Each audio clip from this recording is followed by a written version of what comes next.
Hey guys, what's up? I've got quite a few invasions for you today. The vast majority of these are on my soul level 90 and soul level 125 characters. So you can generally tell it's the soul level 125 when you see that it's dark damage. Uh, Pretty sure these are soul level 90 here to start with. I'd actually made a change. I think I talk about, yeah, or rather, I did talk about in some of my earlier videos, which is I've gone full time to the obscuring ring in a lot of invasion areas. This is one for sure that I have, and it's paid huge dividends already. And you can see in this invasion, I very nearly took out the Phantom.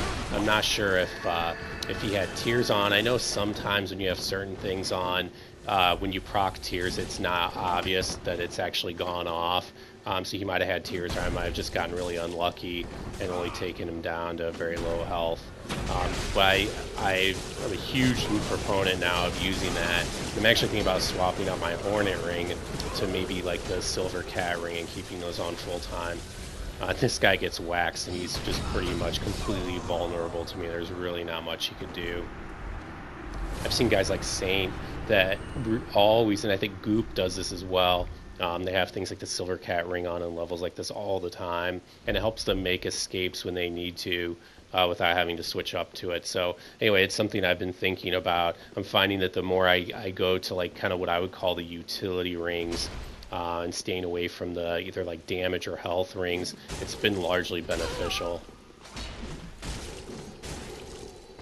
And here I was hanging out in the Ring City for a while, and kind of what I like to do is I'll start trying to invade. I'll also throw on the dried fingers and then kind of see what happens. Sometimes I'll pick up invasions, and then generally every like third or fourth invasion I'll actually get invaded instead. So this is actually an invasion that I've been thinking of previously against Man Bear Pig or Pig Bear Man. I don't know if he has the actual same combination as the South Park fictional animal, but I remembered I had played him, and this is one of I know multiple times that he and I have fought. In fact, it's funny because I've noticed that the game now is so long in the teeth that when I get invaded, I would say 20 to 40% of the time it's actually somebody I already know. And I don't know that many people.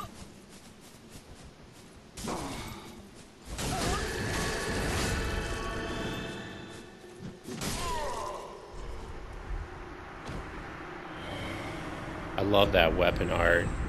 You just have to be so careful with that. You have to make sure you hit confirm. And I always end up going negative on my stamina. So this guy invaded me and just kind of ran off. And I'm not sure where he is, so I'm trying to see if I can get him to come in. And after a few minutes of this, I get bored, so I fire off a seed. And it had to be one of those guys with the crosses on their back that just absolutely destroyed him. Or maybe it was multiple. I'm not sure what could have killed him that fast. I think it maybe had to have been two of them. So I think I was doing something similar here in Ash's Variandel.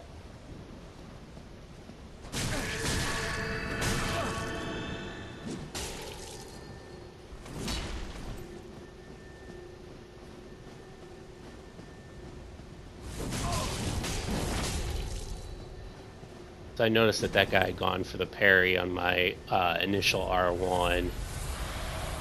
So I went for the weapon art there just in case he would try it again.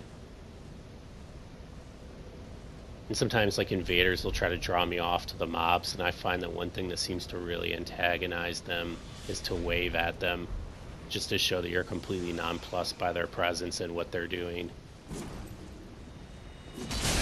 And there I get really lucky that he's not an honest-to-goodness mage, or that would have been really painful.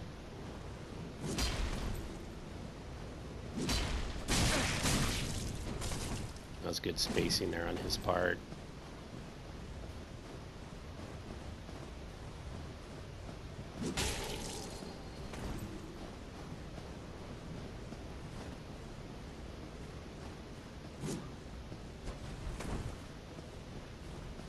This guy at this point is making me kind of nervous because he's not attacking. He doesn't seem to be trying to establish position on me, like trying to space me, which makes me think that he's looking for a parry. I mean, in this situation, if I were him with a straight sword, I would play it pretty reactively, so I'm not really objecting to his reactive play per se. It's more my lingering concern that what he's trying to do is set me up for a parry. So I'm being super, super cautious to make sure that if I do like a running attack, he doesn't have a chance to react to it. And eventually I decide to switch off to my straight sword.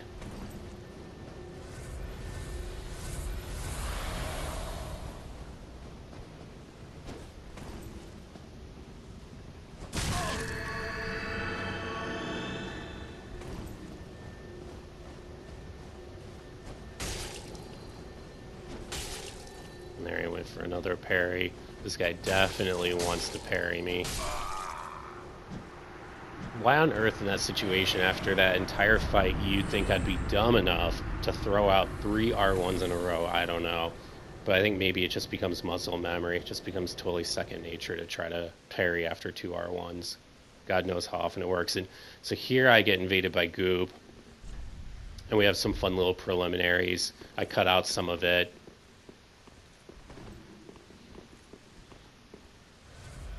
And this is just a random invasion.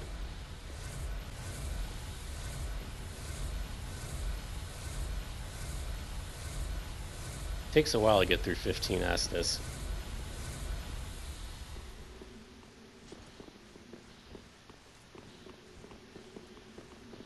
So anytime you have curved greatsword fights where it's kind of a mirror match, it's not obviously exactly a mirror match because we're using 2 different weapons, but they generally turn into running R1 battles.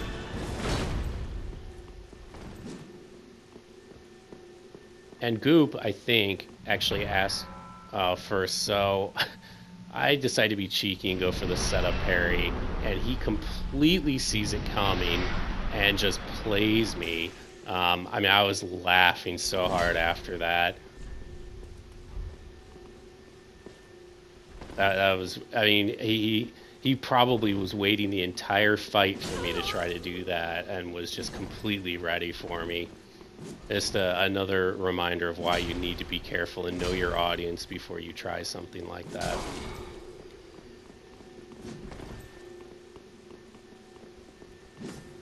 But, oh yeah, so Goop, I think it was Goop, it might have been somebody else was asking me why I use this weapon one-handed when I don't have the requisite skills for it. So I lack the strength technically to one-hand this weapon. And the answer is because I found through some testing, well, first of all, not through testing, the stats on this weapon, it's dark infused. The vast majority of my damage actually comes from dark. And so I think there's probably only about 100 physical damage on this when I two-hand it, and he gets me there right at the last second with the crossbow. That was really well played on his part. But even two-handing it, maybe 100 points of physical damage. So when I one-hand it, even though I lose out substantially on what physical damage there is, it doesn't really matter. And I still do, 450, 500 AR one-handed. So this type of build is kind of annoying. He's going to put those out there. I don't remember what that pyro is called. And then try to kind of stun lock me for the Chaos Bed Vestiges. And there he was chasing after me for what I'm sure he thought was the panic heal that was coming. And I was able to punish him pretty badly for that.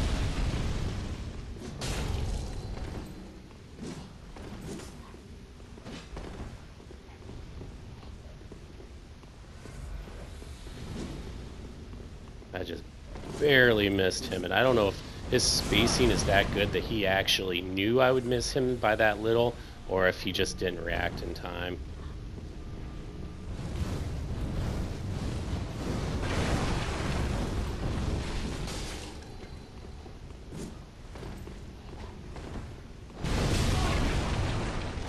And there he came in because he got the stun lock with the flame, and he was going to try to follow it up with an R1, but I could tell that my stun didn't last very long, and I'm not sure why it didn't last longer, but I knew he would come in to try to punish the stun, and so I was ready for him with a couple R1s of my own. And this same guy invades me again here in a little bit, and I briefly contemplate trying to kind of surprise attack him from over here, but I decide against it and decide to have more of a straight up fight with him.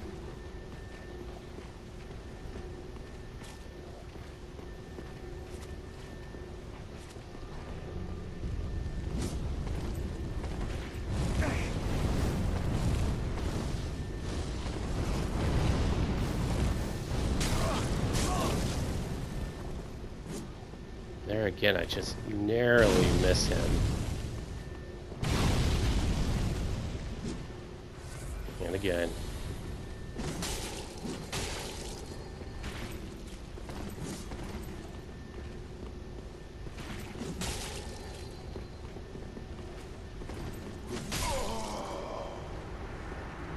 He was doing a good job of not panic rolling at all. I feel like he makes the same mistake I make sometimes, which is in your quest to avoid panic rolling, you sometimes are a little too late to actually roll when you should. You don't react in time. You know, that's a problem I have sometimes. You know, it's funny. If you'd asked me before I started making a lot of these videos how well I did in terms of panic rolling, I would have told you that I did really well, that I almost never panic rolled. But forcing myself to sit down and watch my own gameplay made me realize just how much I panic roll.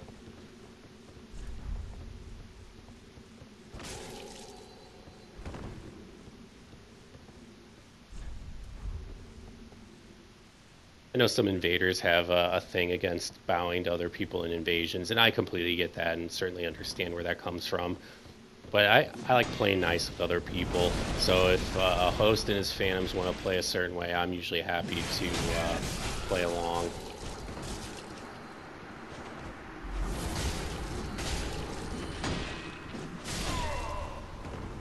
And there you see a tremendous advantage of Tears of Denial. It was something, this is actually a Reddit thread that came up about a week ago about how valuable Tears was. And somebody said, well, I'll just throw a throwing knife as if Tears has no value. But what they're missing, situations like that let me trade there. Now, obviously, I'd already killed the host, so it didn't really matter. But in a real life situation, it lets you live long enough to throw out that extra R1. And you can trade in ways that people don't always expect if they're not thinking about your tiers. Initially, I started to underestimate this guy based on the shield, based on his armor, and now I realize that this guy is actually pretty confident. This is a theme that continually comes up where I tend to underestimate players. And if you just watch my videos, you might conclude like, well, God, Mike seems to underestimate players all the time. But not really. The times where I don't underestimate them are usually because they're total noobs and the videos aren't worth watching because I just end up leveling the other player. So it's only when I come across a good player where it's actually kind of newsworthy and I end up including a video on it.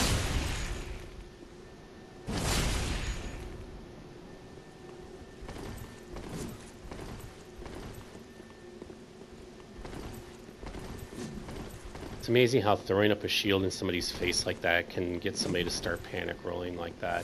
They used to do the same thing to me.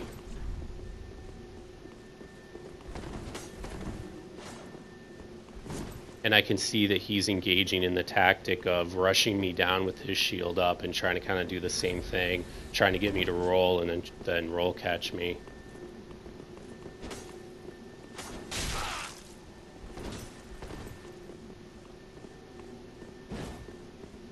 And there I thought for sure the parry was coming. You can see I tried to circle around him.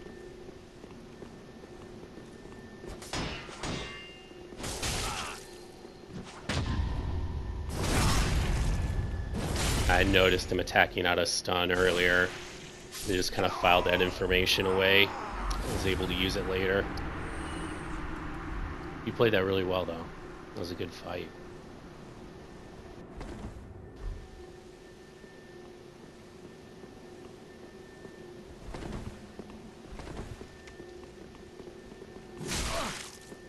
There I thought I had spaced that running R1, and something I kind of struggle with sometimes is, you know, when to roll, right? I mean, it's obvious sometimes that you should roll, and there I don't know if he was trying to space me with that mirror sort of charged R2, but that worked out really well for him. But anyway, I don't know if it's a difficult decision to make about when to roll, right? If you could, rolling is one of those things where when you first start playing, it seems like something that's really valuable and really defensive. But the thing you start to learn is against better players, rolling can be a really bad thing. It can set you up to get really badly hurt unless you're rolling on reaction. So I really don't want to roll unless I absolutely need to. And that sort of attitude lets me avoid rolling quite frequently when I don't need to. Now, the cost is sometimes at the margin there, I probably don't roll quite often enough, but I'm afraid to start rolling more often because it's going to induce me to roll in times I don't need to, as well as times when I should. So I'm kind of happy with the trade-off that I have right now. And there I see the Titanite lizard, and I make a mental note of that in case we end up coming through this way.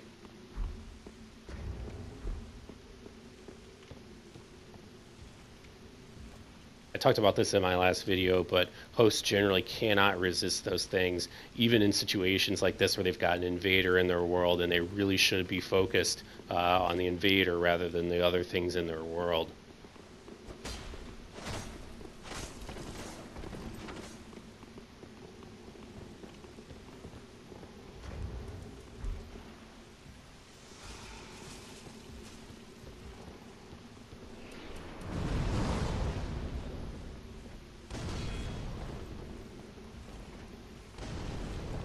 I have also gotten a lot better at free aiming these things. I used to suck at that as recently as even like 4 or 5 months ago, but I've gotten a lot better at free aiming. Roll right into that thing. So there goes the lizard. I know the host is going to go for a rolling attack against it.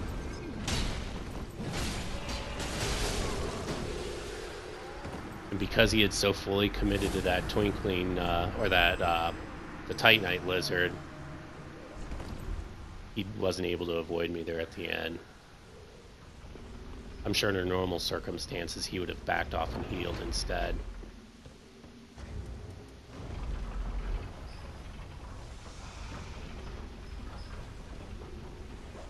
That's what you always love to see when you come off an elevator.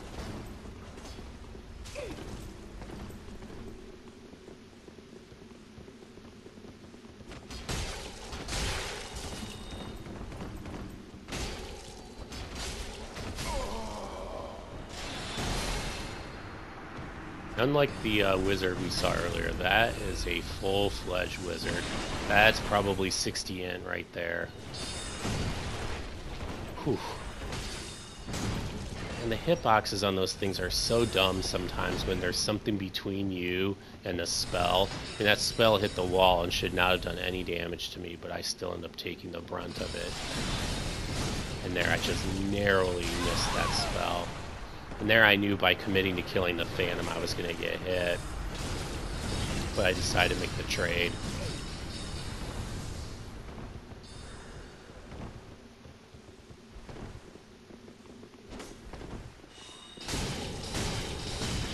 This guy's good. The fact that he's got Flash Sword on there at all, and there he's anticipating my heal and goes to punish it. This guy clearly has played a fair bit of PvP. And when I was chasing him down with my shield out earlier, he did not roll until I actually swung my weapon. There he panic rolled at the very end when he got low on health. But that was a very good player. Very good.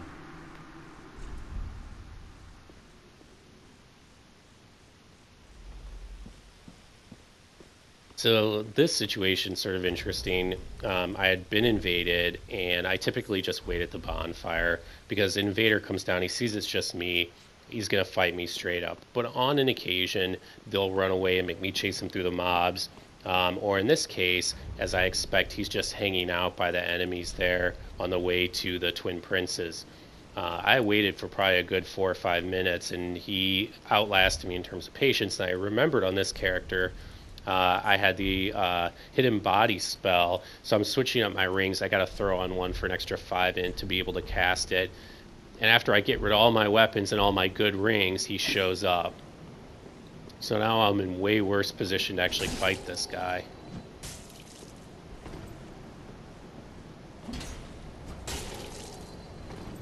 If he were two-handing that weapon, he would have a huge advantage on me. That war pick is no joke. That thing does a lot of damage, especially if you have Leo Ring on there.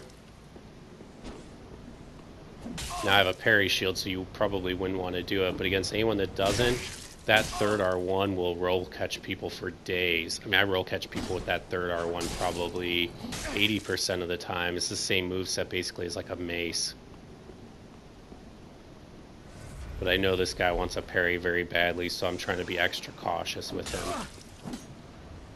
I also notice he's swinging those R1s with a bit of abandon. So I go to switch to the dagger, only to realize that I'd gotten rid of all my other weapons, so he's able to escape the riposte.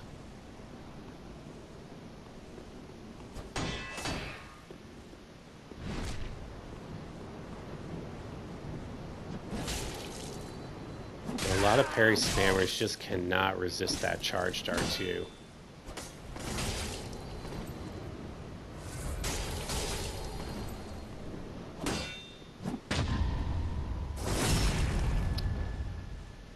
Love doing charged R2s against parry spammers. I mean, I probably did 1,000 points of damage to him total with those R2s that he could have easily avoided or blocked.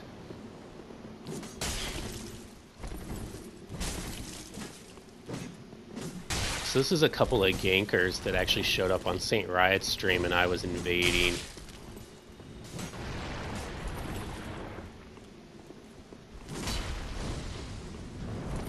And so the other Phantom is away right now taking care of another invader. He's about to join us here in just a moment.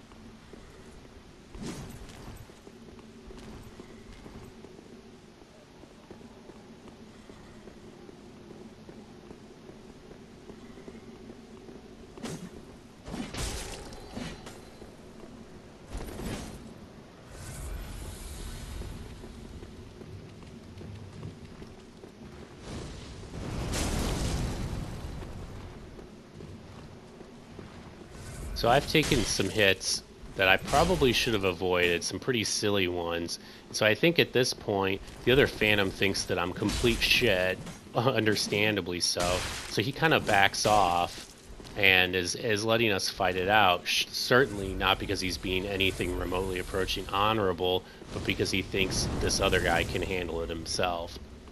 But I know he's only going to stay out of it until the point where I start doing some real damage on this host, and then he's going to get involved right away.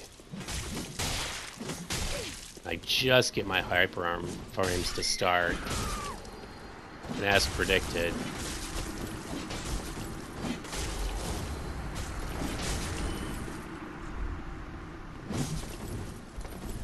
it was too late. Thanks for watching, guys. Take care.